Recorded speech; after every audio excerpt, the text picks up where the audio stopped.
think we've waited long enough, Joel. Let's get in to some spoiler talk Are for we going in? mid-season first Andor. Okay, Joel, I know we've been waiting for this. Initial thoughts of Andor. Literally amazing. I'm biased as fuck and I know it. Literally, it's a Star Wars show that does not feel like Star Wars, and that is a good thing. It is still so very connected. Uh, Nuanced, not in your face way. Very good social commentary, but needed. They handle it so well, and acting and writing is production. It's honestly, like, disagree with me or not, but Rogue One elevated the franchise, so Andor does the same as well.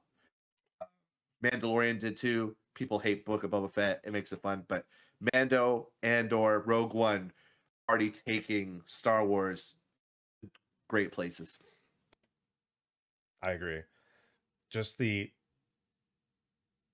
steps that they take to kind of try to flesh out, the world, and just in like the first three episodes alone for Andor, we get to see so much different stuff than we've seen in Star. Like, I don't want to say like a little bit more adult, but definitely a little bit more kind of gritty. And I know some people, They you teeters know, on adults. yeah, and I know for some people, that could be a good or bad thing, because not everybody likes to have that kind of more fleshed out world to like, and like Rogue One to an extent, but Andor specifically, I feel like they've shown a lot more of the world than we have ever gotten to see in anything. Like Andor makes it feel like that you're on the ground floor. Like if all of like the Skywalker and Jedi stuff are here, like Andor brings you down to like the fucking drudges of like the Star Wars Mm-hmm. universe, and you get to see what life is like for everybody else that's just kind of like in the sidelines. Mm-hmm. um of course, Diego Luna is fantastic as Cassian still. Like that's not a surprise. um a lot of the characters that they've shown off in this show are very interesting. We get to see the Empire at an interesting point that we normally don't, because usually what we get is either the like right after Clone Wars or like rebellion like era of the Empire. And even in like Star Wars Rebels, we saw like the hard ass like imperial like takeover, and like they were like fighting like rebel insurgents before they actually like got into like a New Hope era. But this in the trailer is like, oh, the Empire is so plump and fat and satisfied, and it's like we get to see the Empire thinking they're hot shit and they don't have a care in the world. Like they don't pay any attention to like what's going on. Mm-mm. Like we see in the first episode, like Cassian like accidentally kills two off-duty officers, and then the next day, I'd like say there's the second one wasn't accidental, but definitely the first one. oh yeah, no, thank you for correcting me. Yeah, Cassian has to Cassian as he does, and when push comes to shove, he will shoot a motherfucker in the face. Rightfully But so. rightfully so. Anyway, keep going. But on the next day, the Empire is so like up their asses. They'd be like, oh, they're just reported as them being in a bar fight, being in a place they weren't supposed to be, and they got unlucky, like brushing it under the rug, and they don't give a shit, you know. And it's like they're at a point in time where the Empire thinks they're like on top of the world, and they are, impervious to any outside interference whatsoever. And so getting to see them at that point in time, and as the episodes go on, when you kind of get into like episodes like 4 and 5 and 6, you start to see that shift being like, okay, pieces are falling in place for the empire to become the empire that we knew, and it's more like, hey, we need to take this matter seriously, and we need to kind of like hunker down and just become the empire that everybody knows the empire is. you know um Let me ask you this, Joel. As far as like just the first half of Andor is concerned, what have been some of the other highlights, as far as like maybe like locations, characters, just conversations that kind of opened your eyes to like you know Um, in this whole as far show? as that goes, I like hating Cyril. He's great. It's very He's a interesting. hateable props to the actor for playing a character who's ultimate imperial bootlicker. He's not wrong though. That's what I like. He's like a piece of shit, but like what he's trying to do his job, maybe too much, and He loves his Cassian job. did murder someone, I guess, right? I say murder because it's complicated. It's not by Star by Wars isn't textbook great. by textbook he did murder. By text, he did murder, but he's done a great job, I want to say.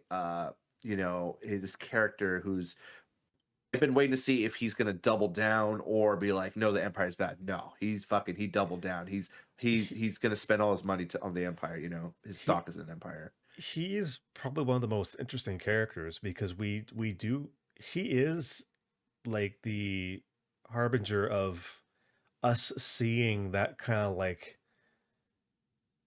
average Joe world of Star Wars. Because yeah, he was in the security team, but then after he gets fired, we kind Army of just see cops.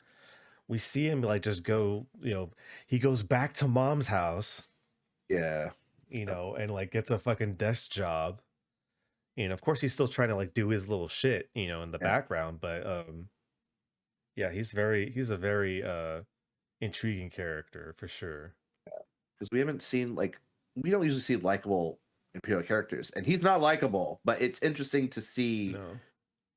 why they're showing him and his viewpoint. They're giving us that, and of course, Cassian Andor leading double lives and his origin, like he's literally saved before like his people were essentially glassed, by the Republic or the Empire, which for better or for worse, right? He was kind of like abducted, you know. I Hmm. mean, in doing so, all these events unfold. And what's really interesting, I was texting you and Marcelo. We see imperial bureaucracy, but it's interesting. Like they're Yeah. literally climbing on top of each other, trying to figure out what's wrong. One person, and we see the other side of it. I forgot her name. Jesus, one of the characters. The Hold voice on. of Yennefer in Witcher 3. You could look it up for me. But Oh, is she's the voice actor for Yennefer? yeah, she's Yennefer, I believe. Oh. If I'm not mistaken, someone told me. Here, I'll But look it up while you talk. um, just interesting. Like she's extra dedicated to her job too in the Imperial ranks, and she is a hard ass, and she doubles down. And one person sees it as you're trying too hard, you're trying to climb the ladder, and someone else, Mycroft from Game of Thrones, is like, no, you got an eye on something, and we like this. And it's just interesting seeing how they're functioning and how they double down after what you said, like they're on top of the world, they just killed a bunch of Jedi, they're unstoppable, and then boom, they lost like millions of credits. It's like, oh, want to fuck with us, we're gonna punish you even harder now, because guess what, no matter what world you're living in, money always makes a difference. Doesn't matter what war you're Mm. fighting, you got them credits. You taking those credits, it's gonna affect the war effort. So um yeah, just it's all really well. And Luthen, the Skarsgård man, Oh yeah. sorry, not Skarsgård man, sorry, the Skarsgård man, like holy shit, we've already seen him in Marvel doing some fun stuff, but he brings this character to life. Of course, the writing too, but it's like wow, writing, directing, whatever. It's interesting, everyone's really good on board, and oh man, there's an interaction I'll say he has with another character that leads a rebel team before they steal some money. And he kind of like he shifts. He's like talking to her, and then he like yells at her like out of nowhere. My wife was like, Mm-hmm. "Oh, he's probably his daughter." I was like, "Oh fuck." The way he's talking to her, I didn't think about that. He's having her do stuff, and she's in on this war effort. It's like, oh shit, Very there's probably a possible. familiar. Like, why is he just yelling out of nowhere? Right? I was like, why is that? I was like, oh, So it, to bring it back a little bit, the character, the Imperial officer we talked about is Deidre Miro, Yeah, Jamiro. which I agree. Like it's very interesting to see it from her perspective because they did a good job of in one moment you are kind of rooting for her because everybody's kind of talking down to her and she's like no I have proof and I need to show it to you guys and Yeah, like and then and then on the other hand it's like wait why am I cheering for her like yeah she's like achieving what she needs but she's still a piece of shit she's a piece of shit imperial officer she's even the the bad Empire is guy shitty to themselves. It doesn't matter. it doesn't matter The Empire's shitty to everyone, even um their own people. um yeah and then of course we have a little bit of glimpse so far into Cassian's backstory which is kind of wild because it's weird to think that like there's a world where even there's still certain people that don't know Star Wars. Like I can't. It's kind of hard to explain, but like having there be a group of people that are still like kind of new to the world, like the high tech world that Star Wars is, you know. And of course, we see you know Cassian's people like for some reason like all the adults are gone and there's just a bunch of kids kind of like helping themselves and you kind of find out that there's like a mine nearby that releases a lot of like toxic gases and so of course at some point all the adults like went to fighting the people there and they died. Little do we know at that moment in time, at least I didn't know until like right after that that this is still in the Clone Wars era. So this is like a this is like a Galactic Republic fucking place. And of course, like these kids fucking sneak in and kind of do what they do and like fight these people at the mine. And it's like, oh shit, you know, Fight the galactic ship that crashes actually, and yeah, right. Sorry, yeah, right. The it's galactic ship that crashes, but to your but point to the mind thing, there are no adults. It's just kids, and the galactic Republic or whatever. They're mining the shit out of the planet and displacing these people, and it's affecting them, and they don't really have anything. It looks yeah, like, and of course, as you say, they do as they do. They have kids are going to be kids. They investigate, and what happens? yeah, it's just Star Wars ensues.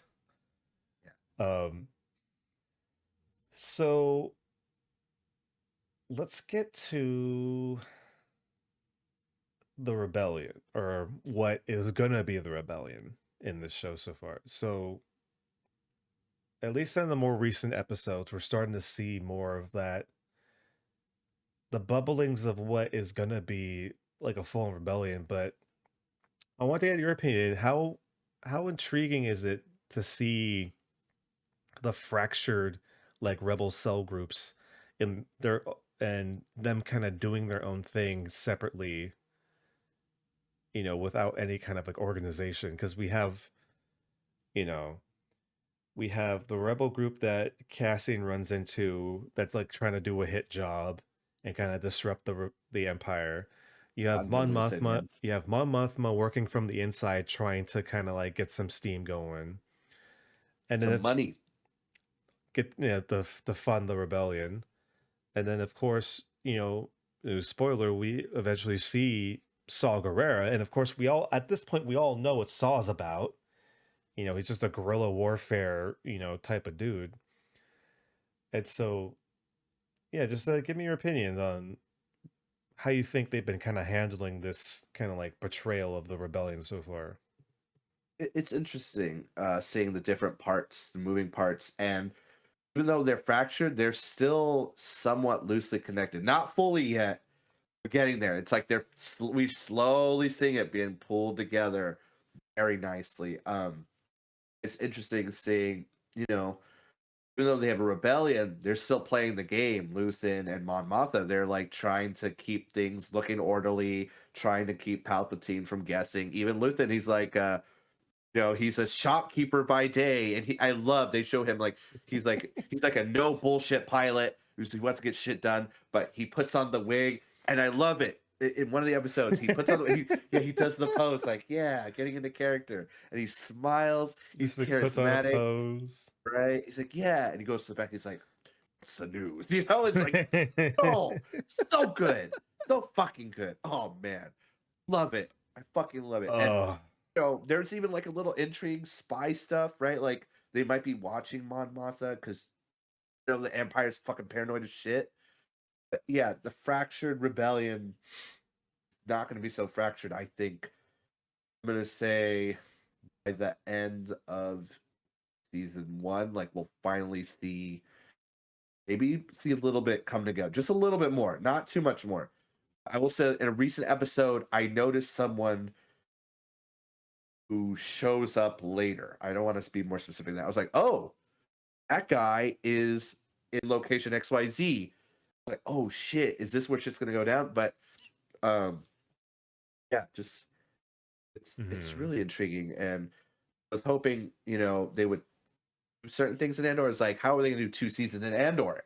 Now I know why. There's gonna be enough. There's They gonna probably be enough. greenlit that shit as soon as season one's writing was on the table. And fucking do it. But yeah, what do you think, Brian, seeing the fractured rebellion? Oh, it's so interesting. Like just to see the different like ideologies that go into like those certain factions. Because of course, like you have Mon Mothma, who obviously she's a senator, so she's playing by the book in a sense, trying to get some backers to kind of help fund some rebel activity. And then you have Luthen, who is obviously kind of for the we need to kind of start poking at the Empire, so they're trying to do like secret like espionage like hit missions, like they're Sam Fisher going in to fucking steal like a base's paycheck. you know that's that's another thing that was kind of wild to me. I don't know, An episode. Whew. I found it kind of interesting, the whole bank, the whole like robbery thing, but just seeing how in the world of Star Wars they still bankroll like the paycheck situation through credits that are just like wounded up like a fucking bale of hay. It was so fucking wild to see that. Fort Knox, essentially. Yeah, pretty The much. gold there. But Um, but then yeah, but then we see that, and then of course Saw Gerrera's there, who's just like, yeah, we just need to fucking fight them, take out as many as we can, as long as we breathe, kind of thing. And I know them getting to Saw is still very new, so we still haven't really seen much from like his group yet. But we do see, I don't exactly know where they are. It looks kind of Yavin 4-ish base. And he does have some X-Wings already, so he's he kind of does. I saw that. That was pretty cool. so he has like the equipment on that front. Tubes was there. Been all Oh, over the was place. he? Tubes Oh, was I there. didn't see that. Tubes is an alien with tubes in his face. But we've seen Tubes in Rogue One, Solo, and now Andor. Nice little Oh, recurring alien for us. I missed that one. But yeah, it's really interesting. I hope, I mean, obviously we'll get to see more, especially since a lot of the other aspects of the rebellion are just starting to kind of like slowly start to like take their speed. And I think it's great that we know that there's going to be a season 2, so they don't have to kind of rush this. It'll be a nice slow build, and we can kind of see the tension build more and more Yeah, yeah. as the idea of everybody joining together. Because right now it seems like even though like Mon Mothma and Luthen are, they're talking to each other, they're communicating with each other, seeing what's going on their sides, but they're still kind of working separately without really like kind of discussing it. And of course, Saw is Yeah. Saw, and he's doing his own thing, so they're still all kind of working separately. But we'll get to see, maybe there will be some cooperation by the season's finale. Who knows? Not definitely season 2, I think. Right? Oh yeah, like obviously this is all going to be leading up to Rogue One at some point. Yeah, yeah. Whether they do the Rogue One thing and like lead up right at the beginning of it, I don't know. That'd be great. It'd be cool, but And Cassian literally ends with Cassian meeting fucking Jyn Erso. Oh, I would love it. I would dude, fucking love it. um, besides that, I kind of wanted to point out that I appreciate that they are still willing to like pull out some decent like Easter egg references in this Oh, show. dude. Oh Uh, man, it's great. it sounds like you already have one in mind. So why don't you I have a few. go Well, for but it? I'll bring up, of course. Now I'll let you do the big one. Oh, thank you. You know you want to. I just want to say, in Luthen's shop, he has a variety of artifacts, and one of them is the Naboo shield. Actually, the Gungan shield on the table. I thought Yeah. that was really cool. Someone pointed out, it's like, wow, some of this is a really good eye for detail. Uh, Someone else pointed out that I believe in Carbonite in the back, Luthen has either Indiana Jones's whip or hat. Just a nice little fun Easter Oh, egg. I didn't notice that. That's Yeah, cool. I have to double check that. yeah. Little throw to Mr. Harrison Ford. I just want to shout out before, in case we don't get to it, or if we forget. Episode 6, though.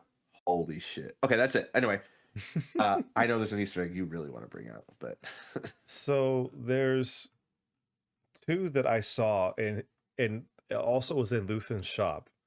Um, One I kind of got spoiled on a little bit, but it's still really cool to see. So in a shot, you see this armor that's kind of in the background. It has been edited a little bit, but mm, it's armor based off of Star Killer Sith armor from The Force Unleashed. So you still kind of have that kind of face mask looking thing. You can kind of see like the long claws and stuff like that. So that was really cool that we got actual Force yeah. Unleashed, because I can't remember if they've really referenced Force Unleashed that much recently. So it was really cool to see that.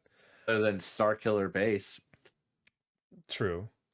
Um, One that I saw for a split second that I thought was interesting. I don't know who it belongs to, but um, I feel like this was kind of a reference for Dave Filoni, personally. But they're in the front on like a display. There was a mask, and if you look hard enough at it, you can tell that is the mask of one. I don't know if it's there specifically, but one Jedi Master Plo Koon is like that, like goggles with like the mouthpiece Oh, nice. headset. I I saw that and I was noticed that. like, oh shit, that's Plo Koon. Like, it's like, did they fucking like just grab his, or is it I think because his like ass blew up, but who knows? maybe? But I just thought it was interesting because, of course, if you've seen interviews, you know that Dave Filoni's favorite Jedi is Plo Koon. So it's just like a little nice little sneak into there. I thought that was really cute. It's also what are they called? The Jedi Guards. Their mask was there too. Yeah, their helmet Temple was Guard. There's back a Jedi there. Temple Guard. Yeah, So it's like pretty cool. obviously like Luthen somehow got a lot of like, important, Jedi stuff. Because I'm sure probably a lot of people raided the temple once, the Oh yeah. clones attacked and that was all done with. But it was really interesting to see a lot of that stuff in one place, and a lot of random stuff as well. Um, and of course there's probably going to be even more as the show goes on. But Yeah. yeah, I've been really liking Andor, and like I said, we'll be doing a full review once the season ends. But before we kind of wrap it up here, Joel, do you have any last uh comments or thoughts about Andor? It's just cool seeing Cassian be a rebel who's not great. We're used to the rebels being great, being kind of a little one dimensional. They're the heroes, right? There's a show about him called Rebels.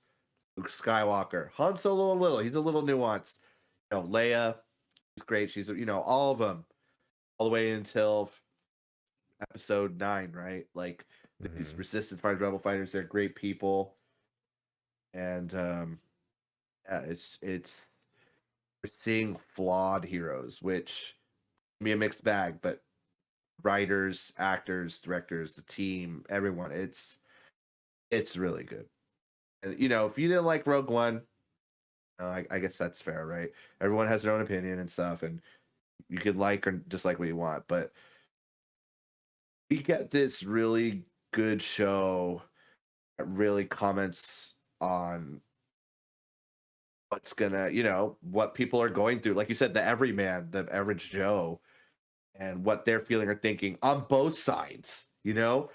Rarely do we get that. Usually, even in Star Wars, it's like clearly there's a bad guy in a cloak. He shoots lightning. He's an evil grandfather, right? Like it's very clear.